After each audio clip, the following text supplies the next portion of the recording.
Bismillahirrahmanirrahim. Assalamu alaikum students. We were doing our MCQs from the past paper books. We have done 20 MCQs and today we'll do the next one and we'll try to do some structured questions also. Let's start. We completed 21 MCQs and now we'll start from MCQ number 22. Diagram 1 shows an onion cell that has been placed in pure water. The cell is now placed in a concentrated sugar solution. It changes to appear as in diagram 2. Which statement explains the change?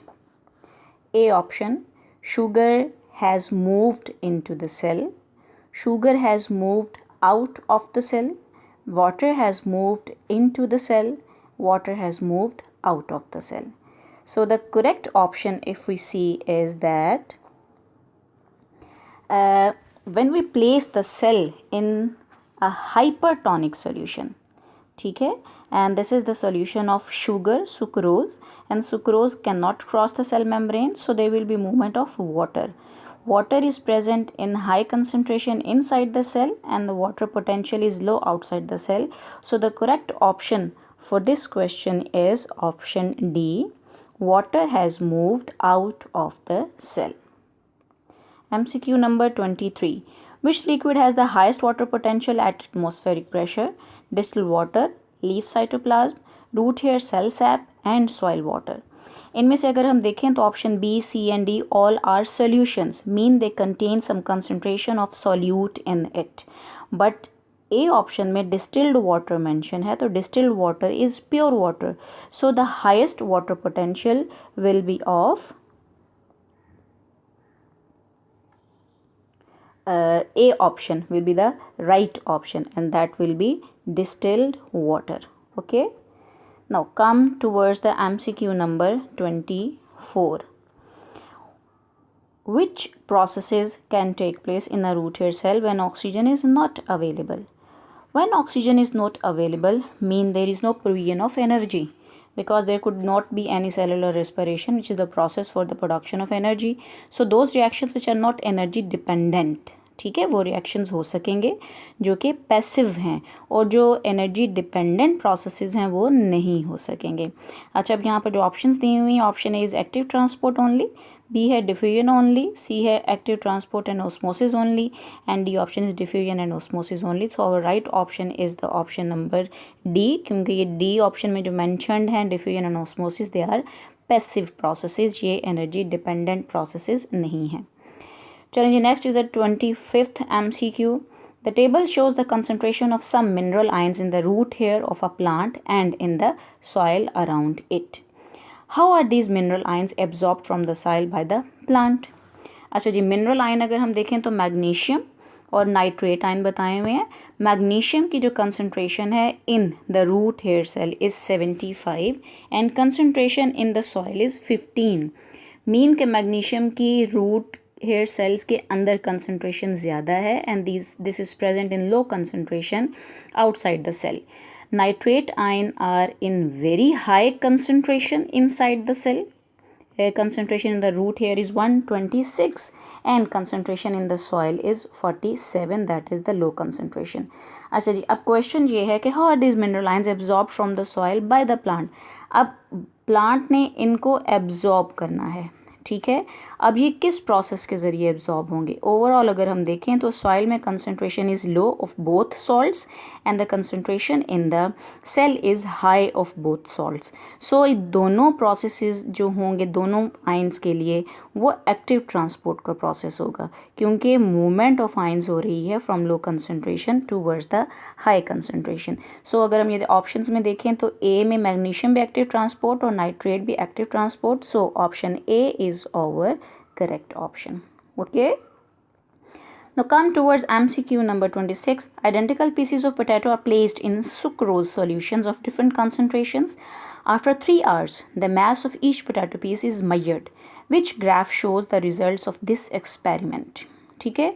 अच्छा जी, यहाँ sucrose solution में एक graph देखें तो ये बता रहा है जी, पहले जब हम सुक्रोज कंसंट्रेशन इंक्रीज़ करते हैं तो पहले साइज़ इंक्रीज़ हो रहा है, मैस इंक्रीज़ हो रहा है और हाई कंसंट्रेशन पर जाके वो लो होना शुरू हो गया।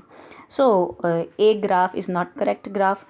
बी को अगर हम देखें तो ये शो कर रहा है कि जब हम कंसंट्रेशन इंक्रीज़ करेंगे तो पहले मैस डिक्रीज़ होगा और फिर वेरी हाई कंसंट्रेशन पर मैस इंक्रीज़ करना शुरू हो जाएगा। This is also wrong. अच्छा जी, सी को अगर हम देखें ग्राफ को तो this is showing that there is a gradual decrease in the mass of the potato if we place the potato pieces in sucrose concentration solution, जो कि कंसंट्रेशन आहिस्ता आहिस्ता इंक्रीज़ कर रही है, ठीक है। और डी ये शो कर रहा है कि मैस इंक्रीज़ करेगा।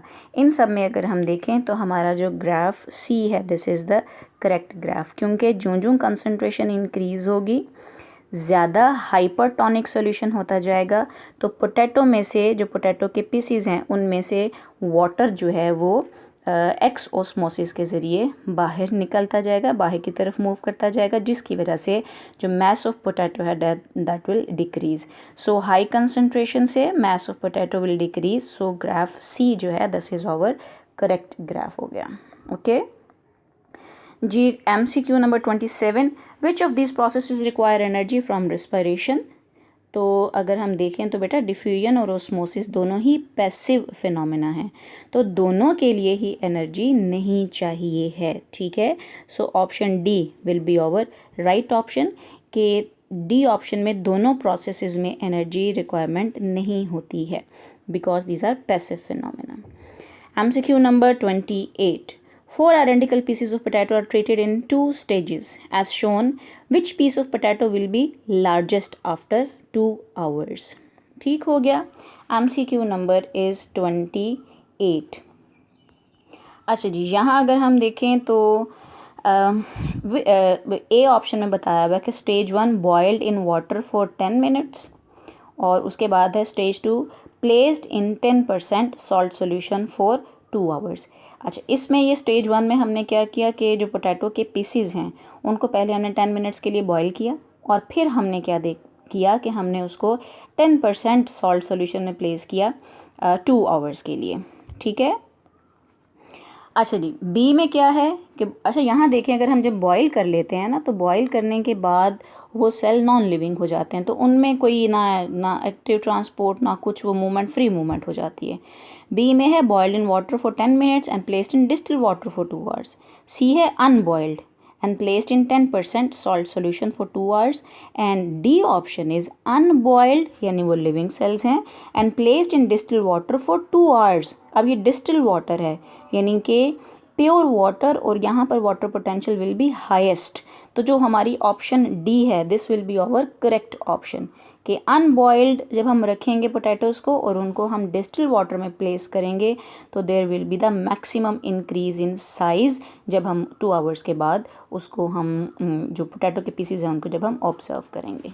Okay, now come towards MCQ number 29. Below is a series of cell processes: mineral ions entering root hair cells, glucose uptake by villus cells, and water entering root hair cells. Which of these involve active transport? अच्छा, यहाँ अगर हम देखें तो mineral ion की जो root में enter हो रहे हैं ये भी एक्टिव ट्रांसपोर्ट का प्रोसेस है, और जो ग्लूकोज की अपटेक है बाय विलस ये भी एक्टिव ट्रांसपोर्ट है, और जो वाटर मूव करता है दैट इज़ बाय ऑस्मोसिस, और ये एक पैसिव फिनोमेना है। सो 1 and 2 ऑप्शंस जो हैं इनमें एक्टिव ट्रांसपोर्ट इन्वॉल्व होती है। सो जो हमारी ऑप्शन है A option 1 and 2 only, this is our right option. Okay, now come towards MCQ number 30. The sentence describes the uptake of water by a plant. Water moves into the root hairs of a plant by osmosis through a dash permeable cell membrane, dash a water potential gradient. तो यहाँ पर क्या आएगा, partially permeable, 1 की जगह पर आना है, जहाँ 1 है उस फिल इन द ब्लैंक में आना है पार्शली, और ये जो है डाउन वाटर पोटेंशियल ग्रेडियंट आना है, ठीक है। सो हमारा जो ऑप्शन नंबर सी है this is our correct option. Okay, अच्छा जी, कम टूवर्ड्स MCQ नंबर 31. Which process needs energy from respiration. ये हमारा बड़ी दफ़ा हमने ये आंसर इसको देखा है definitely. The answer is option C, यानी uptake of glucose by cells in the villi. Come towards MCQ number 32. The mass of a cube of fresh potato is found. It is then placed in a test tube containing a dilute solution of sucrose. After an hour, its mass has increased. Which process has occurred and what has happened to the concentration of the sucrose in the solution in the test tube? अब देखिए, हमने test tube में sucrose solution लिया which is dilute solution. उसमें हमने potato के piece को place किया है। अब वो पोटैटो का पीस हमने पहले उसको मैयर कर लिया, उसका मैश जो उसको मैयर कर लिया हुआ। अब हमने इसको 1 घंटा टेस्ट ट्यूब के अंदर प्लेस किया। अब क्योंकि ये डाइल्यूट सॉल्यूशन है, ठीक है, तो डाइल्यूट का मतलब है कि इसके अंदर सुक्रोज़ की अमाउंट बहुत कम होगी। जब हमने पोटैटो का पीस प्लेस किया तो पोटैटो का जो सेल है उसके जो अंदर कंसंट्रेशन है दैट विल बी हाई, ठीक है। सो पोटैटो के सेल्स हाइपरटोनिक और एक्सटर्नल एनवायरनमेंट में हाइपोटोनिक। सो वाटर जो है वो एक्सटर्नल एनवायरनमेंट से पोटैटो के सेल्स के अंदर एंटर होगा और पोटैटो सेल्स का मास इंक्रीज कर जाएगा, ठीक है।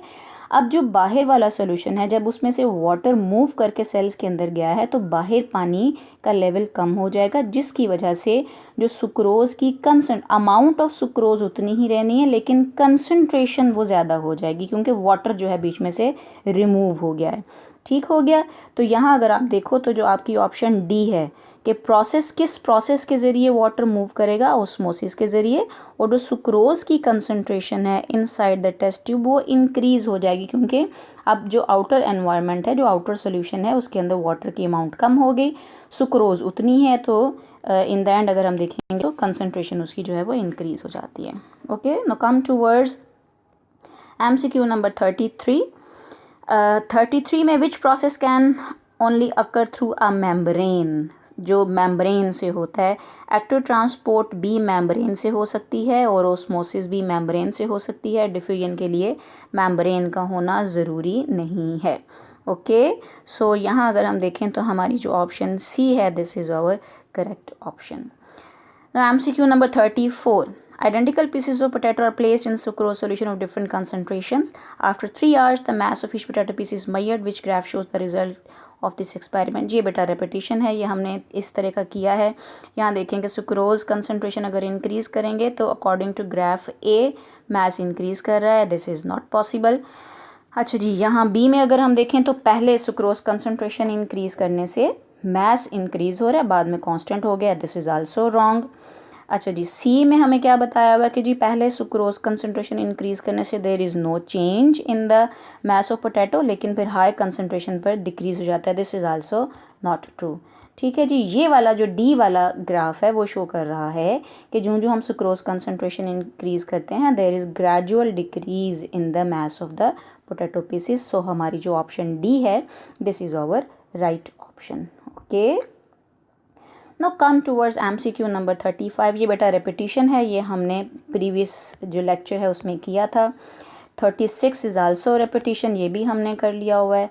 37 को देखते हैं। The roots of a plant are placed in a dilute solution containing chloride and nitrate ions. The graph shows how the rate of uptake of chloride and nitrate ion by the root of the plant varies with oxygen concentration. ठीक है, what can be concluded about how chloride and nitrate ion enter the roots? अच्छा, सबसे पहले हमने graph को understand करना है। Graph हमें क्या बता रहा है? देखिए, ग्राफ बताता है, इसके अगर हम देखें एक्स एक्सिस में तो ये हमें बता रहा है ऑक्सीजन कंसंट्रेशन, यानी कि ऑक्सीजन कंसंट्रेशन लेफ़्ट से राइट इंक्रीज़ हो रही है, और वाई एक्सिस में हमें बता रहे हैं रेट ऑफ आयन अपटेक, ये नीचे से ऊपर इंक्रीज़ करेगा। अच्छा जी, सबसे पहले देखते हैं नाइट्रेट आयन। तो नाइट्रेट आयन में जब कंसंट्रेशन थी ऑक्सीजन की लो तो रेट लो था, लेकिन ये देखें जूं जूं इंक्रीज़ हो रही है concentration, rate of absorption increase हो रहा है, और फिर थोड़ी सी वेरी हाई कंसंट्रेशन पर रेट बिकम कांस्टेंट। बट अगर आप देखो क्लोराइड आयन तो वो हमें एक अनचेंज है, चाहे ऑक्सीजन कंसंट्रेशन इंक्रीज़ हो रही चाहे डिक्रीज़ हो रही, there is no change in the absorption of chloride ion. Means के क्लोराइड आयन की absorption is independent of the oxygen concentration, लेकिन जो नाइट्रेट आयन की एब्जॉर्प्शन है that is dependent on oxygen concentration. अगर कोई एब्जॉर्प्शन का रेट ऑक्सीजन कंसंट्रेशन पर डिपेंड कर रहा है तो मीन्स कि वो एनर्जी डिपेंडेंट है, कि इसका मतलब है कि वो एक्टिव ट्रांसपोर्ट के ज़रिए हो रही है। So according to this graph अगर हम देखें तो क्लोराइड आयन की जो एब्जॉर्प्शन है वो डिफ्यूजन के ज़रिए हो रही है और जो नाइट्रेट आयन है उनकी हो रही है बाय एक्टिव ट्रांसपोर्ट। सो यहाँ अगर हम देखें तो जो ऑप्शन सी है हमारी कि chloride by diffusion and nitrate by active transport, this is our right option. Okay, now come towards MCQ number 38. The diagram represents apparatus used to investigate osmosis. Which molecule will move across the partially permeable membrane and which change will occur in the solution level? अच्छा बेटा, यहाँ अगर हम देखें तो molecule definitely, अगर ये partially permeable membrane है तो इसमें से वाटर मूव कर सकता है, स्टार्च मूव नहीं कर सकती है। ठीक है, तो इन साइड अगर हम देखें यहाँ पर तो यहाँ ये दिस इज़ ये हाइपरटोनिक सॉल्यूशन हो गया ना। ठीक है, सो मूवमेंट की डायरेक्शन क्या होगी, water will move inside the test tube, जो ट्यूब है, थ्रू पार्शली परमिएबल मेम्ब्रेन, और जो सॉल्यूशन का लेवल है दिस लेवल, ये लेवल यहाँ पर राइज करेगा क्योंकि वाटर एंटर हो रहा है। ठीक है, सो मॉलिक्यूल जो एंटर हो रहे हैं दैट विल बी वाटर, और जो होगा लेवल वो विल बी राइज। तो जो ऑप्शन डी है हमारी, this will be our right option for the MCQ. Now come towards our last MCQ. Last MCQ हमने कर लिया, 39 लेना ना, हाँ दिस इज 39 की statement. The small intestine of a person contain a lower concentration of glucose than is present in the blood. The cells of the villi absorb glucose by which process the glucose absorb? Definitely बात है बेटा, this is absorb by active transport. So यहाँ पर option देखें हम तो A option is our right option. Okay बच्चों, we have finished our MCQs. Now what is next thing is our theory section, और उसमें हम सबसे पहले देखेंगे स्ट्रक्चर्ड क्वेश्चंस को। ठीक है जी, come towards question number 1. Figure 1.1 shows a cell from an organism.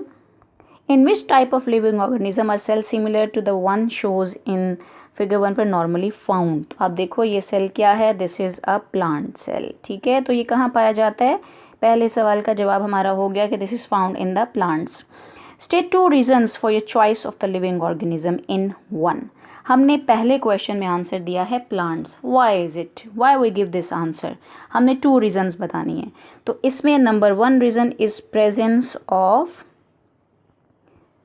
Cell wall and presence of big vacuole. ठीक है, हम थर्ड रीजन ये भी दे सकते हैं, पेरिफेरल न्यूक्लियस। ठीक हो गया, तो रीज़न्स हमने बस मेंशन करनी है इसके अंदर कि क्या रीज़न है कि हमने इसको कहा है कि इस किस्म के सेल्स हमें प्लांट सेल्स में मिलते हैं। अच्छा जी, figure 1.2a shows the same cell after it had been placed in solution A for 10 minutes. The cell was then transferred to solution B and figure 1.2b shows how it appeared after a further 10 minutes. ठीक है, अब देखें यहाँ पर कि जो हमारा है ये फिगर 1.2a, हमने जो हमें ऊपर डायग्राम में प्लांट सेल दिया हुआ था, जब हमने उसको प्लेस किया सॉल्यूशन ए के अंदर तो उसकी शेप ये हो गई।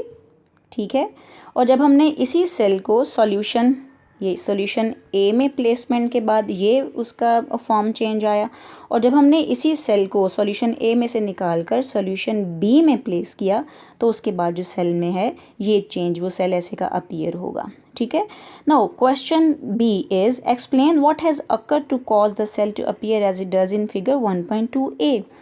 जो हमें अपीयरेंस 1.2a में नज़र आ रही है, what is the cause of this appearance? ठीक है, अपीयरेंस की कॉज ये है बेटा कि इस सेल के अंदर वाटर एंटर हो गया है and this cell become turgid. क्योंकि अंदर वाटर पोटेंशियल अब काफ़ी ज़्यादा, वाटर का जो प्रेशर है वो ज़्यादा हो गया है, तो ये सेल बिकम टर्जिड क्योंकि हमने इसको प्लेस किया है इन हाइपोटोनिक सॉल्यूशन, और वाटर की इनसाइड सेल मूवमेंट की वजह से सेल बिकम टर्जिड, एक्सपैंड कर गया है। ठीक है, सी है हमारी question, compared with the water potential of the cell what can be deduced about solutions A and B.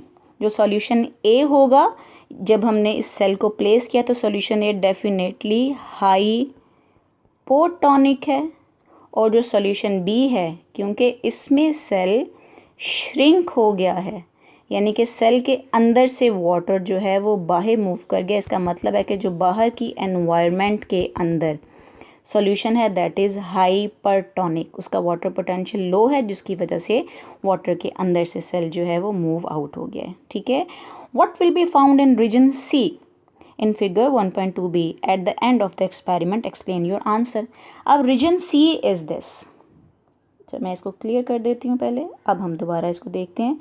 Reason सी, ये देखें स्पेसेस जो हैं, this is the cell membrane जो कि श्रिंक हो गई है और सेल वॉल से आइसोलेट होकर अलग हो गई है। ठीक है, अब ये जो गैप वाला एरिया है बीच में, दैट इज़ सी प्लेस, ये भी देखें दिस इज़ आल्सो गैप, ये भी गैप है, ये भी गैप है। अब इस गैप में क्या प्रेजेंट होगा? हमने अभी पीछे देखा कि ये cell is placed in solution B, और हमने डिक्लेयर किया कि the solution B is hypertonic solution. Okay, अच्छा जी, ये जो आउटर लेयर है this is cell wall, and this cell wall is freely permeable, ये बिल्कुल बैरियर नहीं होती है। अब ये जो हमारा सॉल्यूशन बी जो इस आउटसाइड द सेल प्रेजेंट है, जब सी वाले एरिया में या जो बाकी मैंने आपको एरियाज बताए हैं, जब वहाँ पर गैप क्रिएट होता है ना, तो ये जो सॉल्यूशन है ना हमारा सॉल्यूशन बी, वो सारा इस जगह पर फिल हो जाएगा आके, क्योंकि cell wall is not acting as a barrier, वो इसको नहीं रोकेगी इस सॉल्यूशन को, और सारे का सारा सॉल्यूशन जो है वो गैप सी में फिल हो जाएगा। ठीक है, तो जब ये गैप सी प्रोड्यूस होता है तो इसको कौन फिल करता है? जो भी आउटर एनवायरनमेंट में सॉल्यूशन प्रेजेंट है वो सेल वॉल को क्रॉस करके तो इस एरिया में एंटर हो जाएगा, लेकिन वो कुछ भी सेल के अंदर ट्रांसफ़र नहीं हुआ, क्योंकि बाहर वाला सॉल्यूशन इज़ हाइपरटोनिक और सेल के अंदर जो है मटेरियल वो हाइपरटोनिक है, तो वाटर की आउटसाइड मूवमेंट जो है वो कंटिन्यू रहती है। ओके बेटा, चलें जी, आज हमने पहला स्ट्रक्चर्ड क्वेश्चन जो कर लिया है, सेकंड स्ट्रक्चर्ड क्वेश्चन इंशाल्लाह we will discuss in our next lecture.